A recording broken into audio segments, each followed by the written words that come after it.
For a few weeks now, I've been wanting to draw clowns. I don't know why.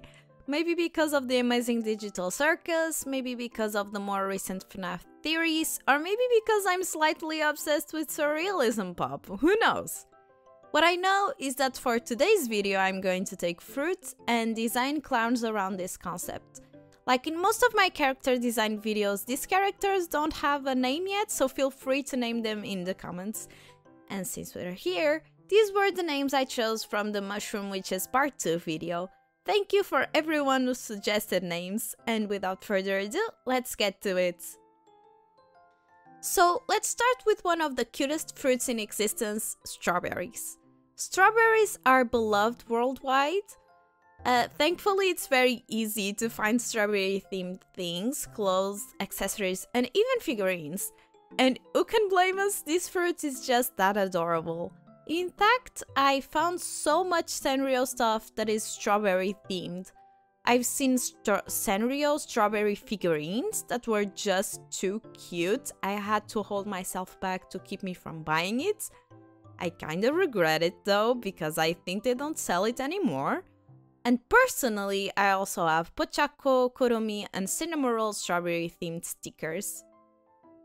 Also, I discovered a few months ago that in Japan they have a strawberry themed festival with all kinds of sweets, drinks, and merch, all related to strawberries, and I wish I could go. If only Japan was much closer and much cheaper to visit. If you're curious to see what the festival looks like, you can watch Emericho's video on it, since it was the way I found out about the festival. When designing the strawberry clown, I wanted her to be very sweet and adorable looking girl, with fluffy bright red hair, chubby cheeks, and a rounded triangle nose, freckles, and big puffy clothing.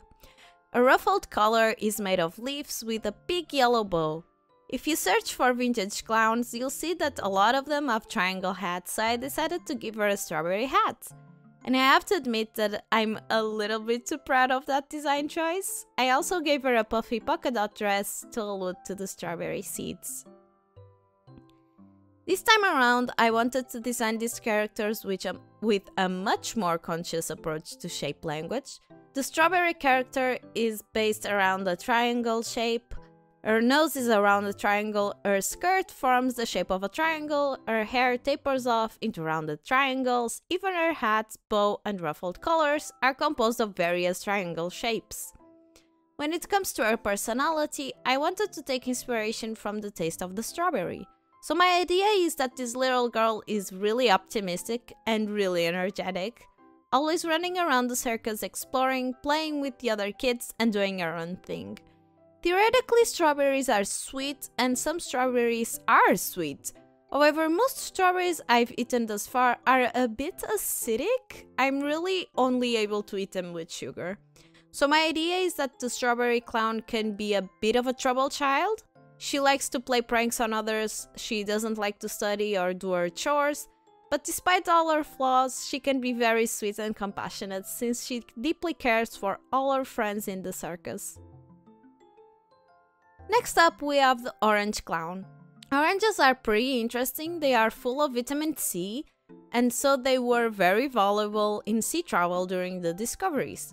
Portugal played a big part in this time period, so we actually learn a lot about sea travel. And we are told that once the sailors started to bring oranges with them, health problems like scurvy started to be a bit less common. Oranges also are a very positive symbol in many cultures. For example, in China they represent wealth and good luck. They are even given away as gifts during Lunar New Year. In Buddhism, they are used as offerings and represent a prosperous and healthy life. In the Mediterranean regions, oranges are a sign of love and marriage.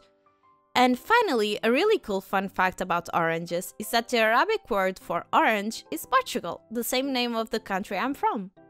When it comes to our orange clown design, I wanted him to be very round and cozy, so he's very chubby and soft, and for some reason in my mind's eye I saw him as a sad type of clown.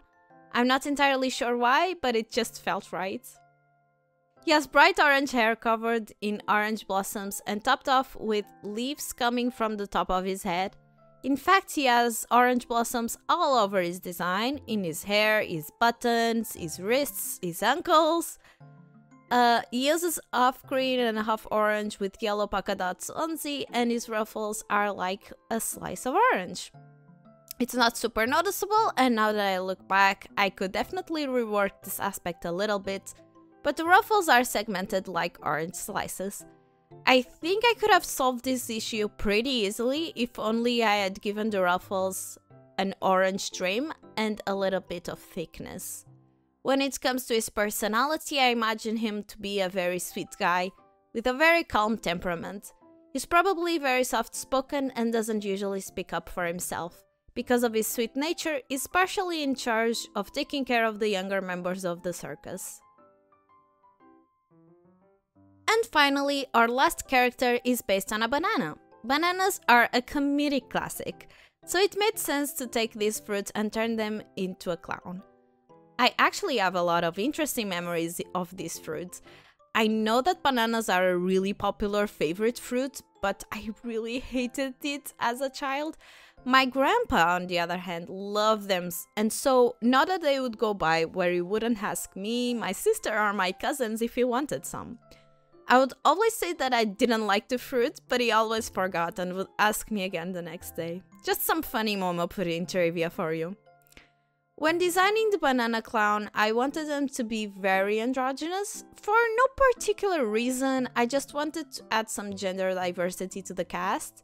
Since bananas are pretty long, I based their design on the rectangular shape. So their nose is rectangular, and I made them very tall and thin. They have ruffles on their neck and on their wrists to give off the idea of a clown, but I imagine that since they are pretty agile and flexible, they end up being more of an acrobat than a clown.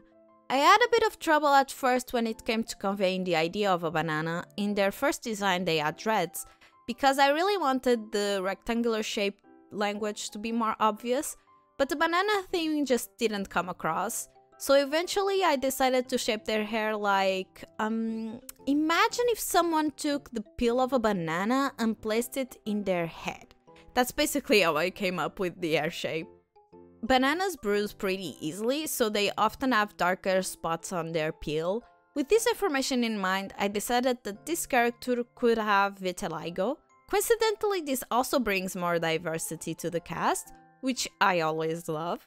When designing characters, most people end up forgetting that there are conditions such as vitiligo that can set their characters apart from others, and especially in diva-type characters, we usually don't give them quote-unquote imperfections, which is a shame because details like these are very beautiful in my eyes.